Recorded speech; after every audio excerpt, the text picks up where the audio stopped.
باللہ من الشیطان الرجیم بسم اللہ الرحمن الرحیم رب اشرح لی صدری ویسر لی امری واحلل عقدۃ من لسانی یفقہوا قولی۔ آیت نمبر 64 ہے سورہ بقرہ۔ ثم تولیتم من بعد ذلک فلولا فضل اللہ علیکم ورحمتہ لکنتم من الخاسرین۔ پھر اس کے بعد تم اس سے پھر گئے، تو اگر اللہ تعالیٰ کا فضل اور اس کی رحمت تم پر نہ ہوتی تو تم ضرور خسارہ اٹھانے والوں میں سے ہو جاتے ہیں۔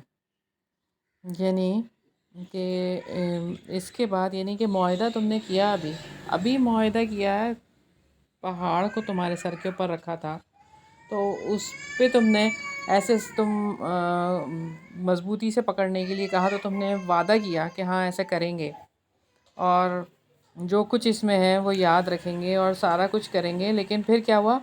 ابھی کر کے پھر گئے، پھر اس کو توڑ دیا معاہدے کو۔ تو جب اس طرح کرو گے تو پھر اللہ کے عذاب کا ہی سبب بنے گی نا یہ بات۔ تو اللہ تعالیٰ کے دین سے منہ پھیرنے کا نتیجہ کیا ہوتا ہے کہ انسان حیوانی سطح پر آ جاتا ہے۔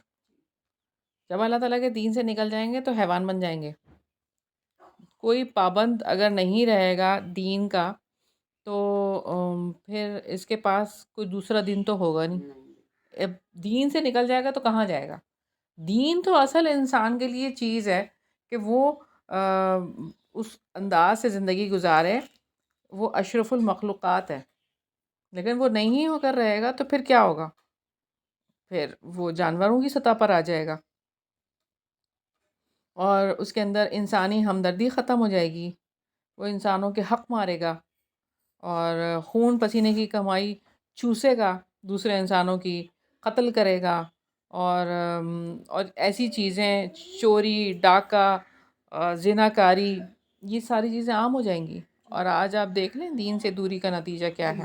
یہ ساری چیزیں اس لیے ہوتی ہیں کہ ہم دین سے نکل جاتے ہیں۔ فلولا فضل اللہ علیکم ورحمتہ، سیدنا ابو سعید خدری رضی اللہ عنہ نے کہا کہ اللہ تعالیٰ کے فضل سے یہاں مراد قرآن مجید ہے، اور قتادہ کہتے ہیں کہ اسلام اللہ تعالیٰ کا فضل ہے اور قرآن اس کی رحمت ہے۔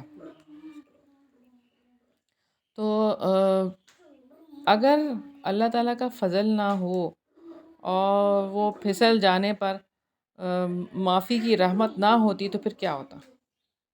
اللہ تعالیٰ معاف کرنے والے ہیں، اللہ تعالیٰ اپنا فضل کرنے والے ہیں۔ یہ بہت بڑی بات ہے کہ ہم اتنی غلطیوں کوتاہیوں کے بعد بھی اللہ تعالیٰ جو ہے وہ ایسا کرتے ہیں، اور یہاں پہ ان کی بات اگر کی جا رہی ہے تو ہم اپنا بھی جائزہ ساتھ میں لیتے رہیں۔ اور قرآن حکیم سے منہ پھیرنے کے جو اسباب ہیں وہ یہ کہ قرآن حکیم کو آپ اپنے لیے ضروری نہ خیال کریں۔ جیسے آپ دیکھ رہے ہیں کہ آج ہماری پوری سوسائٹی میں، پورے معاشرے میں جو حال ہے کہ جتنا ضروری ہم دوسری دنیا کی تعلیم کو سمجھتے ہیں، اس سے ذرا سا بھی جو ہے نا وہ نہیں، کم بھی نہیں کم، اگر تھوڑا سا کم کر لیں اس کو تو کچھ اہمیت ہی نہیں دیتے۔ قرآن کو تو اہمیت، قرآن کے لیے تو یہ ہم سمجھتے ہیں کہ بس ناظرہ پڑھنا آ جائے، بس اس کو بس کافی ہے۔ اچھا، اور یہ کہ یہ تصور کرتے ہیں کہ اس کا کوئی فائدہ نہیں ہے، اور واقعی ایسی بات ہے کہ اس کا کوئی فائدہ سوچتے ہی نہیں ہے، سمجھتے ہی نہیں ہے کہ اس کا کوئی فائدہ ہوگا،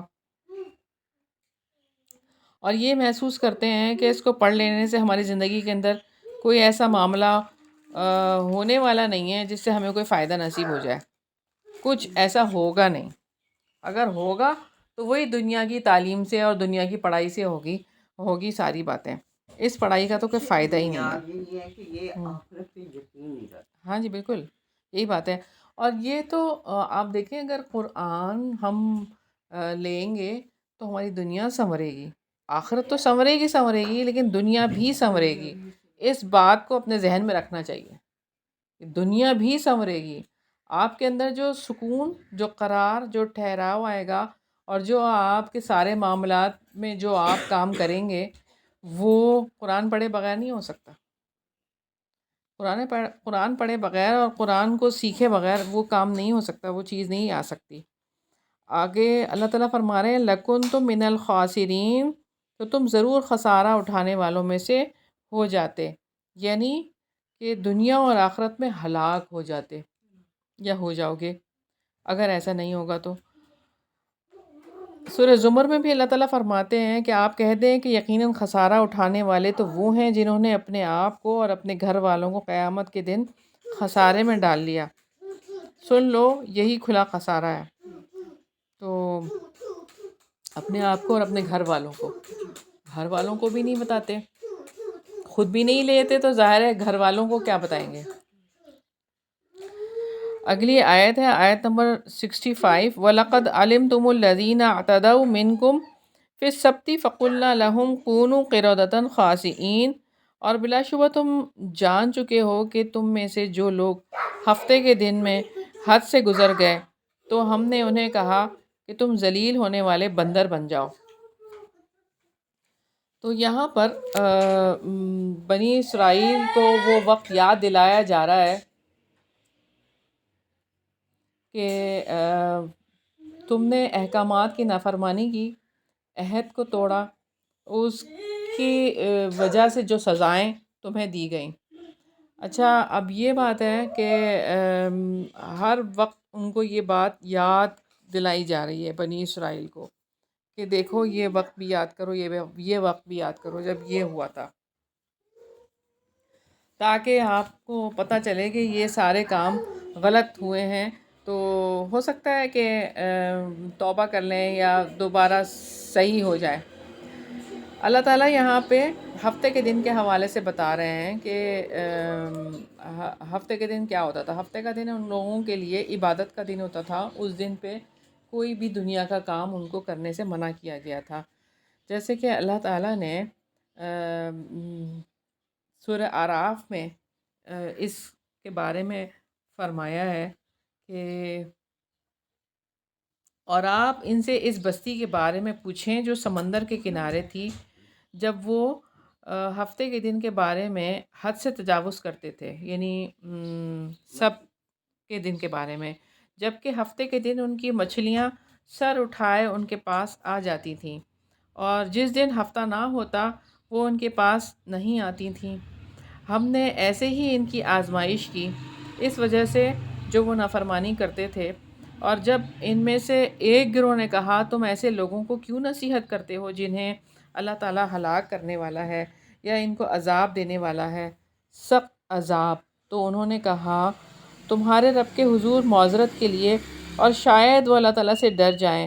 پھر جب انہوں نے بھلا دیا جو انہیں نصیحت کی گئی تھی، تو ہم نے ان لوگوں کو نجات دی جو برائی سے روکا کرتے تھے، اور ان کو بدترین عذاب کے ساتھ پکڑ لیا جنہوں نے ظلم کیا، کیونکہ وہ نافرمانی کرتے تھے۔ تو اب یہاں پہ پوری واقعہ بیان کیا گیا اس میں کہ ہفتے کے دن کے حوالے سے، اور اللہ تعالیٰ یاد کروا رہے ہیں کہ دیکھیں اس وقت پہ بھی یہ کام ہوا تھا کہ سب کا قانون جو تھا وہ ہفتے کے دن عبادت کے لیے خاص تھا، اس دن کچھ اور نہیں کرنا تھا، کوئی دنیا کا کام نہیں کرنا تھا، اور نہ ہی اپنے ملازموں سے کروانا تھا، بلکہ صرف اللہ تعالیٰ کی عبادت کرنی تھی۔ تو انہوں نے اس قانون کو توڑ دیا۔ کیسے توڑا انہوں نے؟ کہ انہوں نے جب مچھلیوں کے لیے ہفتے کی رات میں جال بچھا دیتے تھے کہ ہفتے کے دن ساری مچھلیاں اس کے اندر جمع ہو جائیں، یا بڑے بڑے گڑھے کھود دیتے تھے اپنے ساحل پہ، اگر رہتے تھے نا وہاں بڑے گڑھے، اگر بڑا سا گڑھا کھودیں گے تو مچھلیاں اس کے اندر آئیں گے، واپس نہیں جا سکیں گے نا، اس کے اندر ہی رہ جائیں گے، پانی اس میں بھر جائے گا۔ تو یہ کرتے تھے۔ اب دیکھیں اس کو کہتے ہیں ہیلا سازی۔ ہاں، اللہ کا حکم توڑنا ہی ہوتا ہے نا، یہ تو آزمائش تھی نا ان کی، کہ اس دن ہی مچھلیاں زیادہ ان کو نظر آتی تھیں اور باقی دنوں میں نہیں اس طرح سے نظر آتی تھیں، لیکن انہوں نے یہ کام کیا کہ بچنے کے لیے کہ ہم اپنا یہ کام بھی نکال لیں اور ہماری عبادت بھی ہو جائے۔ حالانکہ اللہ تعالیٰ کا جو حکم ہے نا وہ اسی طرح سے پورا کرنے کی ضرورت ہے جیسے اللہ تعالیٰ نے حکم دیا ہے۔ اپنی مرضی سے جو ہے نا ایسا کر لیتی ہوں تو پھر ایسا بھی نکل جائے گا، نہیں دنیا بھی نکل جائے گی میری اور یہ آخرت بھی میری پکی ہو جائے. ہاں ایسی یہ کام نہیں کرنا. جیسے کسی نے کسی اسکالر سے سوال کیا کہ میرے پاس زکوٰۃ کے پیسے ہوتے ہیں تو میں اس میں سے اپنی ملازمہ کو تنخواہ دے دوں. آپ سوچیں تو ذرا لوگوں کی ذہنیت کہ زکوٰۃ تو مال کا وہ حصہ ہے جو آپ نے نکالنا ہے، تو آپ تو اس کو پے دینی ہے. اس کو تو پے کی تو ایک الگ بات ہے نا. تو کیسے انسان بچنے کی کوشش کرتا ہے نا کہ وہ اس کے ساتھ اس کی تنخواہ بھی چلی جائے گی اور وہ کام بھی میرا ہو جائے گا اور زکوٰۃ بھی نکل جائے گی. کیا بات ہے! کیسے یہ بالکل ایسے ہی بات ہے نا جیسے انہوں نے یہ ہیلا سازی کی ہوئی ہے یہاں پہ. تو بنی اسرائیل نے ہفتے کے دن عبادت کے بجائے تجارت کی اور اس دن کی حرمت کو پامال کیا. اب آپ دیکھیں کہ ہم بھی تو جب جاتے ہیں حج کرنے کے لیے تو شکار کرنا وہاں پہ حرام ہے اور یہ ساری چیزیں. اور اگر ہم اس کو ہیلا کر کے کر لیں تو ظاہر ہے وہ پھر ہم کیسی عبادت ہوگی ہماری. وہ تو ایک حرام چیز کو ہم وہ حلال کر لیں گے نا پھر اس طرح سے کر کے. تو بالکل یہی بات ہے کہ عہد شکنی کی انہوں نے تو اللہ تعالیٰ نے سزا کے طور پر ان کو بندر بنا دیا. اور جب انسان جانوروں کی طرح سوچتا ہے نا تو پھر اللہ تعالیٰ اس کو جانور ہی بنا دیتے ہیں. تو انہوں نے جانوروں کی طرح اس بات کو سوچا نا. تو کیا کھانے کا کیا ہے؟ اللہ تعالیٰ سے مانگتے تو اللہ تعالیٰ دوسرے دن تیسرے دن نہیں دے سکتے تھے. مانگا کب انہوں نے؟ نہیں مانگا نا. اور ہم اپنا بھی حال دیکھ لیں نا. ہم کب دیکھتے ہیں؟ ہم تو بس یہ دیکھتے ہیں کہ وہ اس طرح سے ہو رہا ہے تو ہم بھی ایسے کر لیتے ہیں. غلط چیز ہمارے ذہن میں آتی ہے. نیگیٹو تھاٹ جو ہے نا وہ سب سے بڑی خرابی ہے. ہاں شریعت سے انحراف انسان کو کس سطح پر لے کے چلے جاتا ہے کہ اپنے آپ کو جانوروں کی سطح پر لے آتے ہیں اور اخلاقی ضابطے کے پابندی نہیں رہتے. کھیل کھیلنے سے ایسا کھیل کھیلنے سے ڈرنا چاہیے جو شریعت کے لیے کھیلا جاتا ہے. اور جانوروں کی سطح پر آ کر جو ہے نا یہ کام کیے جاتے ہیں. تو ایمان لانے کے بعد بے حسی کی بیماری کا پیدا ہو جانا. اللہ تعالیٰ کی یاد سے جب غافل ہوں گے تو بے حس ہو جاتے ہیں. ایمان ہے سب کچھ ہے لیکن اللہ تعالیٰ کو یاد ہی نہیں کرتے. اللہ تعالیٰ کا کلام ہی نہیں اپنی زندگیوں میں شامل کیا ہوا. کتنا زیادہ ضروری ہے ہمیں صبح و شام ان چیزوں کو شامل کرنا. آپ دیکھیں کہ جب صبح ہو تو قرآن، رات ہو تو قرآن، دن میں قرآن.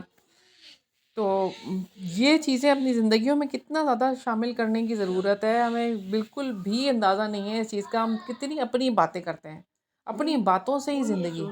دنیا جو ہے دنیا میں کام نہیں کریں گے تو دنیا میں کام کریں کیوں؟ کس نے نہیں کہا کہ نہ کریں، لیکن اپنی زبان کو تو تر رکھیں نا. زبان سے تو لوگوں کی باتیں نہیں ختم ہوتی. فلاں ایسا تو فلاں ایسا تو فلاں ایسا، اور انسانوں کی برائیاں ہی نہیں ختم. اور کچھ بھی نہیں ہے. مطلب آپ یہاں سے اٹھ کے وہاں گئے، کوئی آپ کے ساتھ واقعہ پیش آ گیا، وہ واقعہ 10 لوگوں کو سنانا. وہ واقعہ 10 لوگوں کو میرے ساتھ ایسے ہوا صبح میں. اب یہ اس کی کوئی ضرورت ہے؟ یہ کوئی فضول ہی باتیں ہیں بالکل ہی. کوئی اس کی سینس ہی نہیں ہے ان باتوں کی.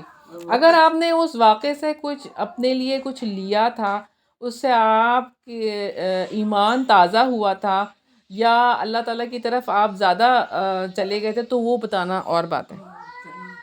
لیکن ویسے ہی بس روٹین کی باتیں ایک دوسرے سے شیئر کیے جا رہے ہیں. آج کیا پکایا تھا، آج کیا کھایا تھا، آج کیا پہنا تھا، آج یہ کیا تھا، آج وہ کیا تھا. تو بھائی اس سے کوئی سبق لیا تھا؟ وہ سبق بتائیے. جو اللہ تعالیٰ سے جڑے تھے وہ بتائیے. تو آخرت کو بھلانے سے بے حس ہو جاتے ہیں. بے حسی اور زیادہ سوال کرنے سے، کثرت سوال اور تعویلیں گھڑنے سے. دراصل یہ بات تھی، دراصل وہ بات تھی، اس لیے میں یہ نہیں کر سکی، اس لیے میں وہ نہیں کر سکی. اللہ کے کام کے لیے آپ اتنی تعویلیں گھڑ رہے ہیں اور حجتیں پیش کر رہے ہیں. بحثیں کرنے سے اس طرح دل سخت ہو جاتے ہیں اور عام انسانی باتوں کی طرح اللہ تعالیٰ کی باتوں میں بھی انسان سرکشی پر مبنی رویہ اختیار کر لیتا ہے. پھر دل نہیں تڑپتے، دل پگھلتے نہیں ہیں، روح کے اندر وہ ارتعاش پیدا نہیں ہوتا۔ اللہ تعالیٰ فرما رہے ہیں فَقُلْنَا لَهُمْ كُونُوا قِرَدَةً خَاسِئِينَ، اللہ تعالیٰ نے ان کو ذلیل بندر بنا دیا۔ مچھلیوں کا جو شکار کرنے سے منع کیا اللہ تعالیٰ نے، ہفتے کے دن مچھلیوں کی شکار کی، انہوں نے گڑھے کھودے اور یہ سارا کچھ کیا اور پکڑ لیا مچھلیوں کو، اور ہیلا سازی کر کے یہ بہت بڑا گناہ انہوں نے کمایا، اور اللہ تعالیٰ کے غضب کا جو ہے وہ اپنے آپ کو حقدار بنا دیا۔ تو بات یہی ہے کہ شریعت بھی ہے ان کے پاس، اللہ تعالیٰ کی نبی بھی ہیں، اور اس کے باوجود انہوں نے یہ ایسے کام کر کے جو ہے وہ عملاً جو ہے وہ یہ کام کر کے اپنے آپ کو سزا کا مستحق ٹھہرایا۔ تو بات یہاں پر یہ ہے کہ دنیاوی کام اس دن پہ نہیں کرنے تھے اور عبادت کرنی تھی، جو کہ عبادت کے لیے مخصوص تھا۔ اچھا، اب کچھ لوگ کہتے ہیں کہ یہ وہ بندر جو ہیں وہ انسان تو بندروں سے بنے تھے، تو یہ ساری تھیوری جو ہے نا وہ ایسے ہی ہے، وہ ختم، وہ سارے جو سائنٹسٹ ہیں وہ بھی اس چیز کو نہیں مانتے۔ اور دوسری بات یہ بھی کہتے ہیں کہ جو ابھی بندر ہیں، جو ابھی سور ہیں، تو وہ بھی کیا یہی ہیں؟ تو اس دور میں بھی وہ جانور تھے، جبھی تو اللہ تعالیٰ نے وہ جانور کی شکل بنائی تھی، اس دور میں بھی وہ جانور تھے، اور کبھی بھی ایسا نہیں ہوتا کہ جس قوم پہ عذاب آئے تو وہ زندہ رہے، وہ زندہ نہیں رہتی، پھر کچھ عرصے کے بعد وہ مر جاتی ہے۔ تو وہ سارے ختم ہو گئے، ان کی کوئی نسلیں باقی نہیں رہیں، ختم ہو گئے سب جو کہ بندر بنے تھے۔ اور آپ دیکھیں نا، اس میں بھی 3 گروہ تھے جو بنے تھے۔ ایک تو وہ تھا جو یہ کام کر رہا تھا، پہلے ایک شخص نے یہ کام شروع کیا تھا، جب وہ کرنے لگا چھپ چھپ کے یہ کر رہا تھا، باقی دوسرے نے بھی جب دیکھا تو اس کو منع نہیں کیا، اس کے ساتھ مل گیا، پھر آہستہ آہستہ یہ ایک پوری ایک ٹیم بن گئی اور یہ کرنے لگ گئے۔ اور ایک جو گروہ تھا نا وہ ان کو دیکھتا تھا اور چلے جاتا تھا، منع نہیں کرتا تھا، جو کر رہے ہیں کرنے دو۔ ایک گروہ منع کر رہا تھا، تو جو منع کرنے والا گروہ تھا نا، اللہ تعالیٰ نے اس کو بچا لیا، اور جو صرف دیکھ رہے تھے نا وہ بھی ان کے ساتھ بندر بنے تھے، جنہوں نے منع نہیں کیا تھا۔ تو اللہ تعالیٰ آگے فرماتے ہیں، آیت نمبر 66 ہے، فَجَعَلْنَاهَا نَكَالًا لِمَا بَيْنَ يَدَيْهَا وَمَا خَلْفَهَا وَمَوْعِظَةً لِّلْمُتَّقِينَ، تو ہم نے اس کو اس دور کے لوگوں اور بعد میں آنے والوں کے لیے عبرت اور اللہ تعالیٰ سے ڈرنے والوں کے لیے نصیحت بنا دیا۔ اللہ تعالیٰ نے بنی اسرائیل کو اس زمانے کی قوموں تک جنہیں یہ خبر پہنچی عبرت بنا دیا، اور ان قوموں کے لیے بھی اسے عبرت بنا دیا جو بعد میں آئیں، یعنی اس دور کے لیے بھی اور بعد کے لیے بھی عبرت بنا دیا۔ اور یہاں پہ یہ بات ہے کہ سب کا قانون توڑا، سب کی خلاف ورزی کی، تو اللہ تعالیٰ نے انہوں نے بندر بنا دیا، اور اس دور کے لوگوں کے بعد میں آنے والوں کے لیے بھی اس کو عبرت کیسے بنایا کہ ایک تو ہوتی ہے نا، واقعہ ہوتا ہے، آنکھوں دیکھی گواہی ہوتی ہے کہ کسی نے اس کو سامنے سے دیکھا، اس زمانے کے باقی لوگوں اور اس کے بعد میں آنے والوں نے اگرچہ اس کو دیکھا نہیں تھا، لیکن اللہ تعالیٰ نے اس واقعے کو عبرت بنا کر کہ نافرمانی کرنے پر جو ہے شکلیں مسخ کیسے ہو سکتی ہیں، یہ اللہ تعالیٰ نے بتایا ہے۔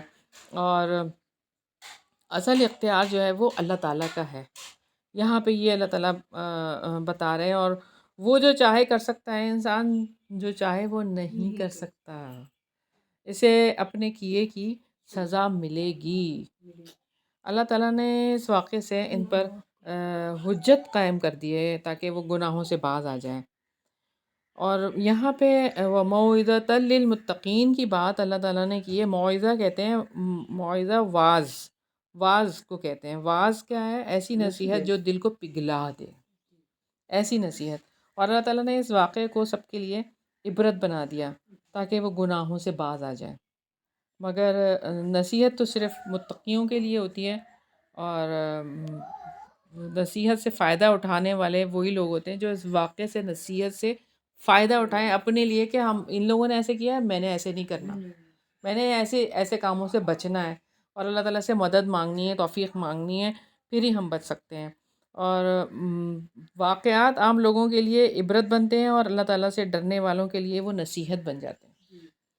تو جو بات یہ ہے کہ اللہ تعالیٰ نے ہمارے سامنے ان کی مثالیں اس لیے رکھی ہیں کہ یہ تو ایسے لوگ تھے، اور اس دور میں جب کہ یہ وحی نازل ہو رہی تھی تو اس میں بھی بنو قریظہ، بنو قینقاع اور بنو نذیر جیسے قبائل تھے یہودیوں کے، ان کے لیے بھی یہ بات تھی اور ہمارے لیے بھی یہ بات ہے کہ ہم بھی اس کو لیں اور سمجھیں اور اللہ تعالیٰ سے مدد مانگ کر اس کے مطابق جو اللہ تعالیٰ چاہتے ہیں اپنی زندگیاں بسر کریں اور اللہ تعالیٰ کی توفیق مانگتے رہیں.